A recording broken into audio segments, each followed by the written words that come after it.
Welcome back, guys. In this video I attempt to make two Italian style pasta dishes in 10 minutes. Yeah, you heard it right. 10 minutes from start to finish. So let's roll.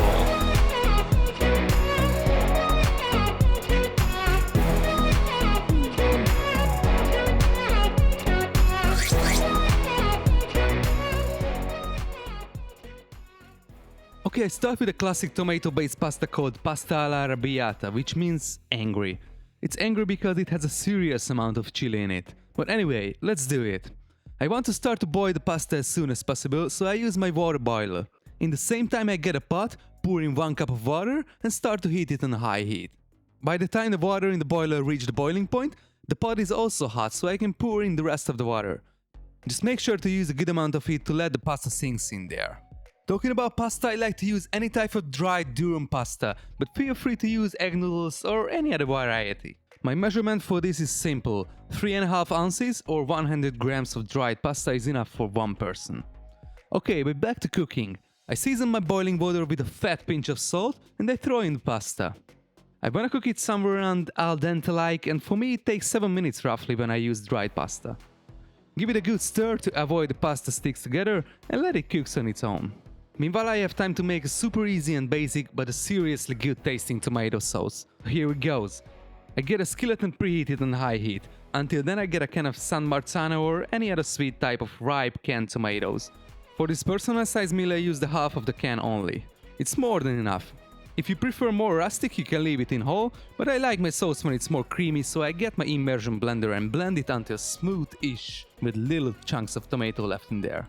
It takes literally 2 seconds with a blender. After that I like to add 2 tablespoons of olive oil and 2 cloves of finely chopped garlic in the pan together with some sliced fresh chilies. Or in this case some dry whole chilies. And the amount, well, it's up to you. You can also leave it or throw a whole bush of chilies in the sauce. I use this much now for this personal portion. Okay, just literally half minute later I pour in the blended tomatoes, season it with freshly ground black pepper and some salt and cook it on medium heat for 2 minutes.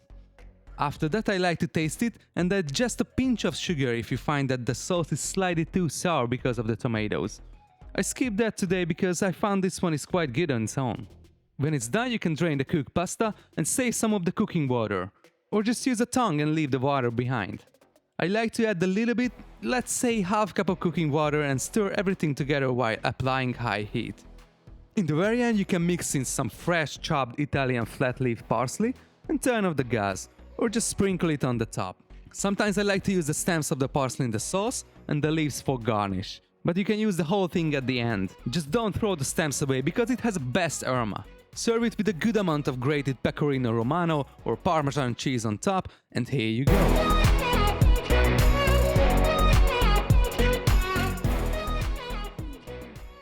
Okay, in the meantime I can make another pasta which is not a classic Italian dish, but definitely an Italian-inspired one. My pasta is still cooking, so I still have the time to make the sauce.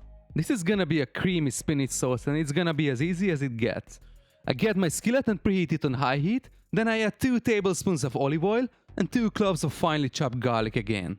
I like to use these frozen spinach cubes because it's so handy. I can keep them in the freezer and use them anytime, even small amounts just like now. Okay, but I just take these out from the freezer, so I like to cut them with a sharp knife in smaller pieces in order to let them be cooked faster. Then I throw it in the pan and add half cup of water and let it cook for 2 minutes. After the water evaporates, I add half cup or 100 milliliters of heavy cream, roughly, and I season the whole thing with salt and some freshly ground black pepper again and let it simmer until the pasta gets ready.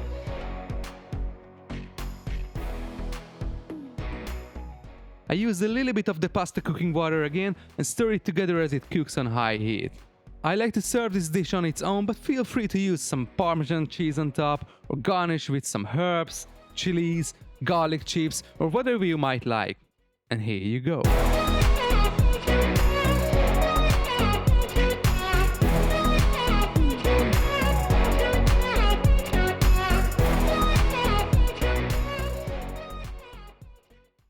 Guys, you saw it. I've made 2 Italian-style pasta dishes in 10 minutes. I used very basic ingredients and a super easy method to make pasta, and I tell you, it's amazing. Very tasty, rapid, and it also has a nice home-style warmth in it, you know what I mean. But anyway, thank you guys for watching. If you like the video, make sure to give it a thumbs up, subscribe, and I see you on the next one. Take care.